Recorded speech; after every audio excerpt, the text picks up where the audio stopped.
दिखने में मासूम सा वो आइसक्रीम वाला, लेकिन जो वो पर्दे के पीछे बेच रहा था, उसे सुनकर पुलिस के भी होश उड़ गए। इस भागती हुई दुनिया में क्या कभी आपने किसी आवाज को पीछा करते देखा है? हजारों गाड़ियों के शोर, कॉर्पोरेट बिल्डिंगों के एसी की सरसराहट और दिलों की बढ़ती धड़कनों के बीच एक आवाज ऐसी भी है जो वक्त की रफ्तार को धीमा कर देती है। तिन तिन तिन। ये सिर्फ एक घंटी नहीं है, ये उस बचपन के पुराने घर का दरवाजा है जिसे हम जल्दी में पीछे छोड़ आए थे। कबीर एक छोटे बच्चे को ऑरेंज बार देता है। बच्चा उसे पकड़कर अपनी माँ का हाथ पकड़ता है और चला जाता है। कबीर उन्हें दूर तक देखता है, फिर एक ठंडी सांस लेकर अपना कबीर इस भीड़ का वो आखिरी पन्ना है जो बदलती दुनिया में भी वही पुरानी खुशबू बेच रहा है। लोग आते हैं, चले जाते हैं, पर कबीर अपनी जगह पर ठहरा हुआ है, किसी लंबे इंतजार की तरह। एक महंगी गाड़ी आकर झटके से रुकती है। टायरे पंक्चर हो चुका है। आरव गाड़ी से उतरता है, गुस्से में अपना टायर ढीला करता है और फोन निकालता है। वो छिड़ा हुआ है। लिसन टू मी, मुझे नहीं पता बैकअप टीम कहाँ है। क्लाइंट मीटिंग 15 मिनट में है और मेरी गाड़ी का टायर ब्लास्ट हो गया है यहाँ बीच सड़क पर। Drop the location to the mechanic right now. Aarav phone काटकर गुस्से में गाड़ी पर हथ मारता है। वो हाँफ रहा है। वो चलते हुए बर्गर के पेड़ की छांव में आता है और अपने लैपटॉप बैग पर बैठ जाता है। ये आरव है। इसके हाथ में जो महंगी घड़ी है ना, वो शहर का सबसे एक्यूरेट वक्त बताती है। पर अफसोस, उस वक्त में से 2 मिनट भी आरव के खुद के लिए नहीं है। वो जीतने की ऐसी रेस में दौड़ रहा है जहां रास्ते में मिलने वाले फूलों को देखने की इजाजत नहीं होती। कबीर आरव को पिछले 2 मिनट से देख रहा है। वो बिना किसी जल्दी के अपने बॉक्स से एक पुरानी मैंगो डॉली निकालता है। वो चलकर आरव के पास आता है।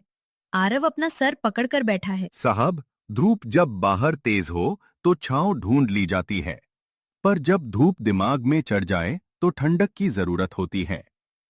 ये लीजिए। भाई साहब नहीं चाहिए, मूड खराब है मेरा और मैं ये सब नहीं खाता, डाइट पर हूँ।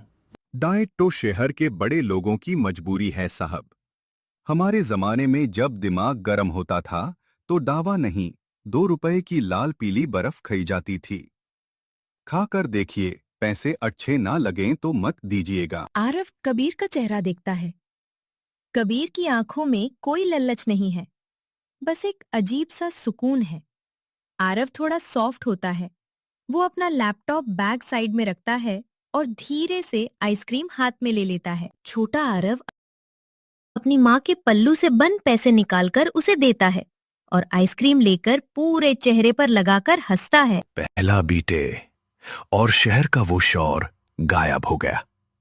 याद है वो दोपहर जब स्कूल से आकर बैग फेंक दिया जाता था, जब धूप से कोई डर नहीं होता था और सबसे बड़ी फिक्र सिर्फ ये होती थी कि आइसक्रीम पिघलने से पहले उसे खत्म करना है।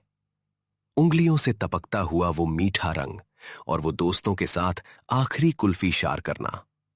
तब हम अमीर थे साहब, क्योंकि तब हमारी खुशी किसी प्रमोशन या बैंक बैलेंस पर डिपेंड नहीं करती थी।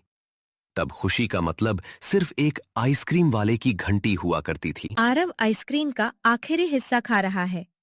उसकी आंखों के कोने में थोड़ा सा पानी है, पर उसके लिप्स पर एक ऐसी स्माइल है जो उसने सालों से नहीं की थी।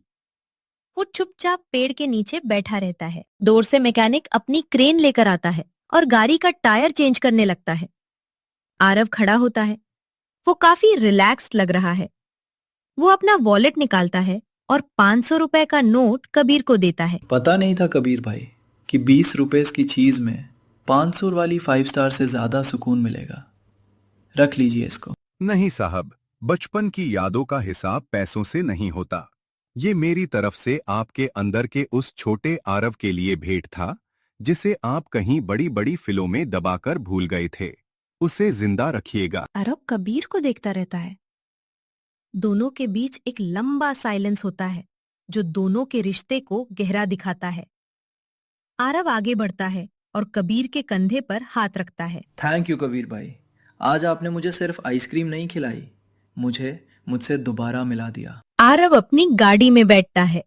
वो लैपटॉप बैग पीछे फेंक देता है। वो फोन उठाता है, पर इस बार गुस्से में नहीं। वो क्लाइंट को कॉल करता है और बोलता है, hey, I might be 10 minutes late, but I am coming with a fresh mind. गाड़ी धीरे से आगे बढ़ जाती है। शाम का अंधेरा हो चुका है। कबीर अपनी रेहड़ी को आगे बढ़ाता है। वो अकेले अंधेरी सड़क पर चल रहा है। एक बार फिर वो अपनी घंटी बजाता है।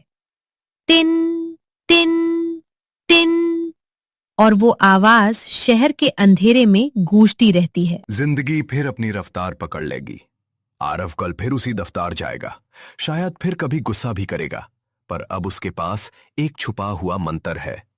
जब भी जिंदगी की धूप बहुत ज्यादा चुभने लगेगी, वो किसी कोने में खड़े आइसक्रीम वाले की घंटी ढूंढ लेगा। क्योंकि कबीर जैसे लोग इस शहर में सिर्फ बर्फ नहीं बेचते, वो इस मतबाबी दुनिया में थोड़ी सी मासूमियत और ढेर सारा सुकून बचा कर रखते हैं। अगली बार जब आपके पास से कोई घंटी बजाता हुआ गुजरे, तो रुकिए जरूर।